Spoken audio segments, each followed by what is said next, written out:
Altura para analisarmos em estúdio os temas que marcam a atualidade com o Marco Silva. Marco, boa tarde, bem-vindo, como sempre, a este fecho de contas. Olhando ainda para, e temos muitos dados em cima da mesa, não apenas referentes à zona euro, mas também aos Estados Unidos. E a verdade é que nas últimas semanas temos tido, nomeadamente, e na última semana, dados do emprego na maior economia do mundo, que até saíram melhores do que aquilo que era previsto, mas ainda assim o mercado, podemos dizer, não gostou, olhando para o comportamento das ações em Wall Street.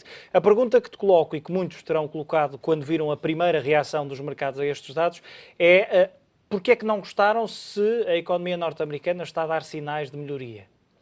Boa tarde, Hugo. Porque nesta fase o mercado e os investidores estão claramente indecisos, ou seja, para haver realmente uma mudança de mentalidade em que já estamos no local bom, a economia tem que realmente dar mostras de que está forte e de que vai conseguir colmatar os pontos menos bons que tem uma subida das taxas de juros, que é isso que implica os bons dados económicos. Quando existem bons dados económicos, existe logo a perspectiva de que o Fed vai provavelmente aumentar a taxa de juros. E é isso que não tem acontecido, ou seja, os dados económicos têm sido algo incertos. E nós temos que ver que ainda há bem pouco tempo soubemos que no primeiro trimestre os Estados Unidos contraíram. Devido a um inverno rigoroso, sim, mas contraíram. E os investidores... Mas aquilo também, e é um facto, se me permites, e dizia o Credit Suisse numa nota de análise, que há 25 anos, salvo erro, ou nos últimos 25 anos, os primeiros trimestres da economia norte-americana têm sido fracos. E, portanto, acaba por ser já aqui uma regra, quase uma norma. Sim, se bem que, por exemplo, em termos de emprego, o emprego tem sido até bastante bom. Aliás, a média, por exemplo, dos non-farm payrolls, se bem que não pode ser comparável, desde 1939 é cerca de 130 mil e os que saíram foram 280 mil e a média dos últimos meses tem sido sempre acima dos 200 mil, o que é bastante bom. Agora, será que é suficiente? Esta é que é a pergunta-chave. Será que é suficiente para... Porque a questão dos bons dados económicos vai obrigatoriamente forçar o Fed a aumentar as taxas de juros, mas o que está por detrás, antes que isso aconteça, já aconteceu muita coisa. E o principal foi o aumento do valor do dólar, que subiu muito versus o euro.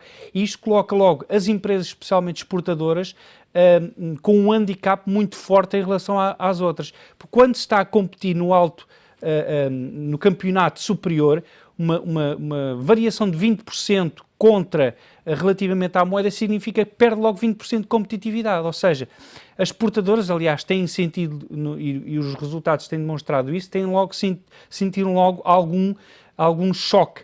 E é isso que os investidores estão com medo. Será que a economia está suficientemente forte para suster um dólar mais forte e um aumento, inclusive, do dólar, porque por este caminho o dólar ainda se vai fortalecer relativamente ao euro, e taxas de juros mais altas, é porque a taxa de juros mais alta, primeiro que nada, vai fortalecer o dólar, que já aconteceu e vai continuar a acontecer. Depois, vai aumentar os custos de financiamento das empresas.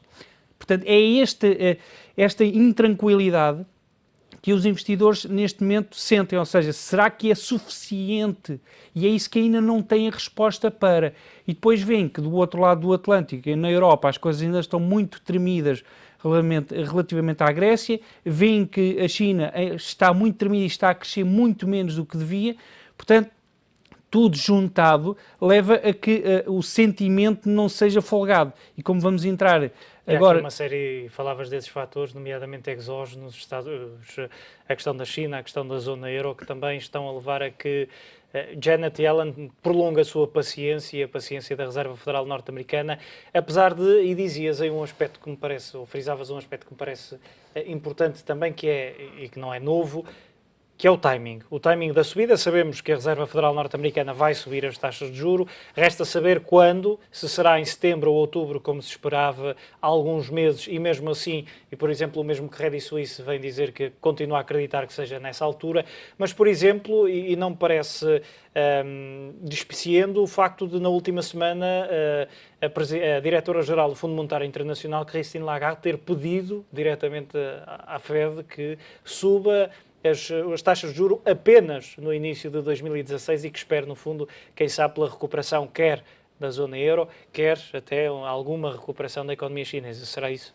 Sim, é mais certo, ou seja, porque a Europa ainda está numa incógnita, ainda não sabemos o que é que vai acontecer com a Grécia nos próximas semanas, sim, como é que a economia europeia vai se comportar nos próximos meses, mas a grande questão, e é exatamente essa, o timing, é claramente hoje, comprovadamente real, que o que mais importa é como fazer a retirada dos estímulos, nomeadamente o aumento das taxas de juros, é mais difícil do que implementá-los. Claramente, implementá-los até foi bastante simples, não é? O mercado adaptou-se muito bem, aliás, talvez bem demais, aos juros baixos, ao excesso de liquidez. Agora, retirá-los é que vai ser um problema.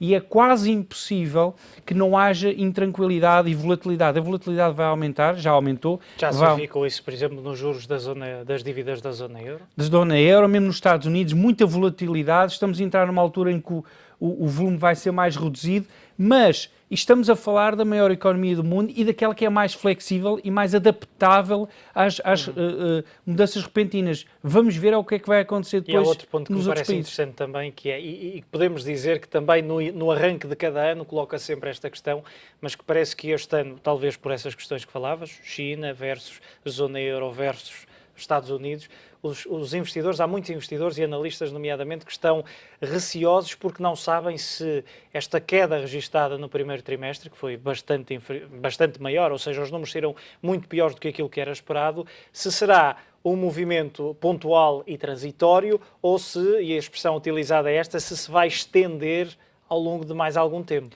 Exatamente. Num ano normal, a ideia seria, bom, foi o inverno foi muito rigoroso, sim senhor, passou, vamos olhar para a frente. Só que nesta fase não é só isso, porque aquela questão do dólar forte está a pesar e muito na mentalidade dos investidores. Portanto, agora já não estão tão confiantes que isto foi algo pontual e que vai ser facilmente ultrapassável. Vamos ter que esperar por pelo menos mais dois ou três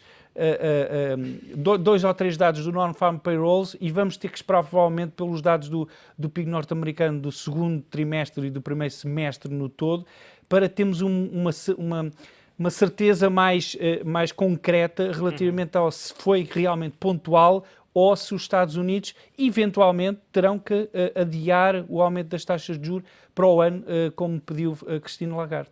Olhando para a Grécia, um dos impasses que já se prolonga no tempo para além daquilo que era expectável. Algumas notícias vão dando conta que já terá entregue o governo de Tsipras uma contraproposta aos parceiros europeus, onde pede, entre outros aspectos, que possa utilizar o dinheiro do Mecanismo Europeu de Estabilidade para recapitalizar a banca. Sabemos que tem sido para já o BCE a suportar através dos empréstimos de emergência e, por outro lado, também, de alguma forma, estender as ajudas que têm sido postas ou que têm sido atribuídas ao país. Vai ter que passar por uma situação deste género, sem falar, obviamente, em mais um resgate ao país, que também parecem adensar-se mais as vozes em torno dessa possibilidade. Eu acho que claramente a situação vai passar por um resgate, que se chame-se o que se chamar, mais suave ou não, mais duro ou não. Agora, primeiro ponto, concretizou-se aquilo que eu tinha indicado aqui, se não estou a errar, uma semana ou duas, que era o pedido do governo grego em pagar apenas no final do mês as tranches ao FMI, claramente porque tinha dinheiro para a primeira, não tinha para as outras, então prolonga. E, entretanto, vai tentar ganhar tempo. Vai ganhar tempo, vai pressionar também os credores. Agora, claramente, qual é o principal problema aqui? Eu acho que nesta fase é claramente um problema de credibilidade. É que os credores, entre aspas, estão numa posição bastante mais dura e os gregos estão numa posição também extremada. O problema é que os gregos neste momento não têm credibilidade perante a opinião dos credores de que eles vão realmente concretizar e não vão entrar numa espiral outra vez de laxismo. Até porque há aqui, se me permites, a esse nível, há aqui um fator que também poderá deixar aqui algumas dúvidas, que é o facto de, além de pedirem o dinheiro do Mecanismo Europeu de Estabilidade, também pedem que seja ampliado o limite de 3.500 milhões de euros para compra de dívida pública, neste caso bilhetes do Tesouro, dívida de curto prazo. Portanto, são fatores que, olhando para o passado mais recente, merecem e levantam, por certo, essas dúvidas. Levantam. Agora, eu acho que realmente os gregos até se deviam era concentrar nisso. Era colocar todos os europeus à mesa e vamos de uma vez por todas montar a base do nosso sistema financeiro e do nosso sistema obrigacionista europeu para termos todos consciência do que é que podemos contar. E o problema é este, é que não podemos contar com nada hoje em dia na Europa. Ainda não existe um sistema montado em que todos os players sabem aquilo que podem contar. Por exemplo, será que podemos contar com 10% de compras do BCE da nossa dívida? 20%? 15%? Não sabemos. Portanto, se houver aqui algum problema, algum incidente, nós não temos consciência, nem os investidores, portanto o mercado também não tem essa certeza, de que aquele país está realmente, aquele país ou a Europa, estão salvaguardados de um Grexit, por exemplo, de uma saída da Grécia, que diz que sim, mas não existem indicações que isso seja uma realidade. E para termos, só para vermos aqui a diferença, uma das questões que os gregos pedem é a extensão do programa de ir ao mecanismo de estabilidade financeira buscar 27 mil milhões de euros. E pedem também 9 mil milhões de euros que o BCE tem ganho com as obrigações dele. Isso é muito importante. Aliás, isso era o que eu, inclusive, tenho vindo a defender que Portugal já devia ter feito. Mas aí outros países terão todo o direito de exigir o mesmo. Exatamente, mas é que têm mesmo direito, e têm direito e devem-no fazer, porque o problema é este, é que existem aqui dois pesos e duas medidas. A Grécia, neste momento, até tem menos peso no seu orçamento com os juros do que nós, em termos relativos, porque eles já pediram e já receberam algum deste dinheiro. Nós não. E o problema é que todos os europeus, tendo um Banco Central único, deviam ter acesso a uma parte da sua dívida a juros zero. Tal e qual como acontece, por exemplo, com os Estados Unidos, ou como aconteceu, a juros muito perto do zero. E não é isso que acontece. E essa folga financeira iria permitir, por exemplo, para Portugal, um aliviar, não é um laxismo, mas é um aliviar das restrições orçamentais que nos colocaram num grave problema económico.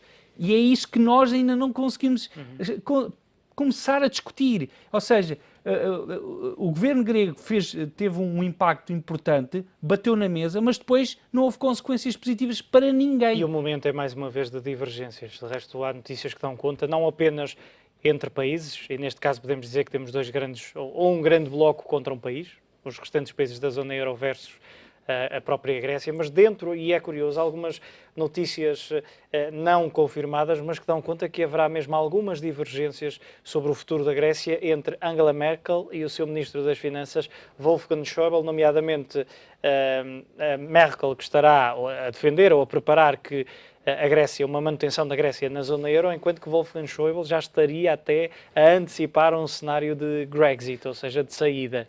Sim, mas aqui nós temos que entender as posições e as responsabilidades de cada um.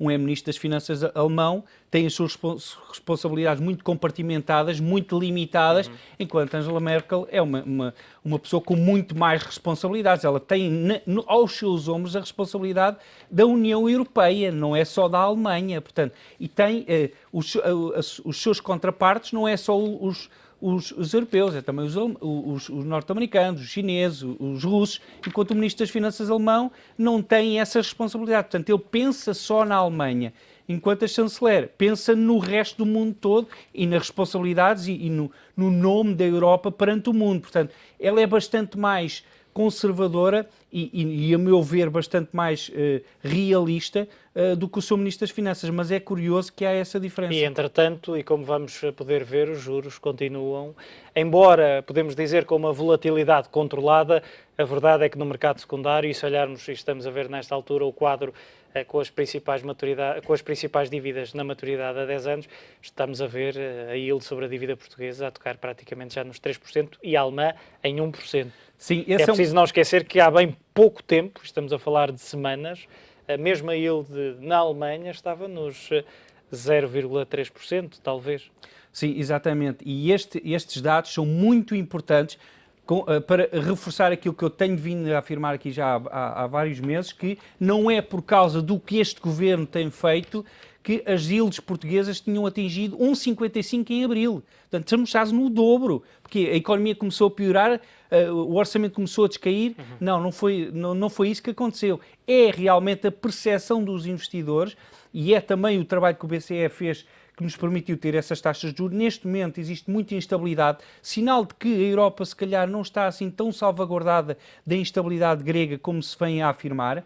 É curioso que neste momento a Alemanha tem uma taxa de juros a 10 anos superior à japonesa, e a japonesa subiu muito pouco, enquanto o Japão tem 230% de dívida versus PIB e a Alemanha tem 87%. Ou seja, é nesta fase claramente mais importante ter muita dívida dentro de portas e dentro de investidores estáveis do que ter menos dívida versus o PIB. E isto é um facto importante, porque as yields têm subido pela Europa toda. Portanto, não é só um fenómeno português, assim como desceram na Europa toda por causa do BCE, estão a subir também na Europa toda por causa da instabilidade que existe Marco, na para Grécia. terminarmos, e tal como iniciamos na última semana, temos o chamado chavão dos mercados. Hoje vais-nos explicar, e aos telespectadores, o que é que significa long e short, ou seja, longo e curto. Sim, longo e curto. O long caracteriza-se por uma compra, ok?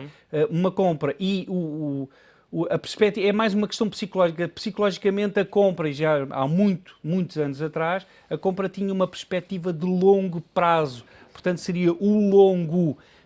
Agora, o short, que é uma venda, já não é bem o inverso, puro e simples. O short tem a percepção de que, quando nós imaginamos que nos falta dinheiro para pagar alguma coisa, não temos na carteira, temos que ir buscar, estamos curtos de por exemplo, 5 euros.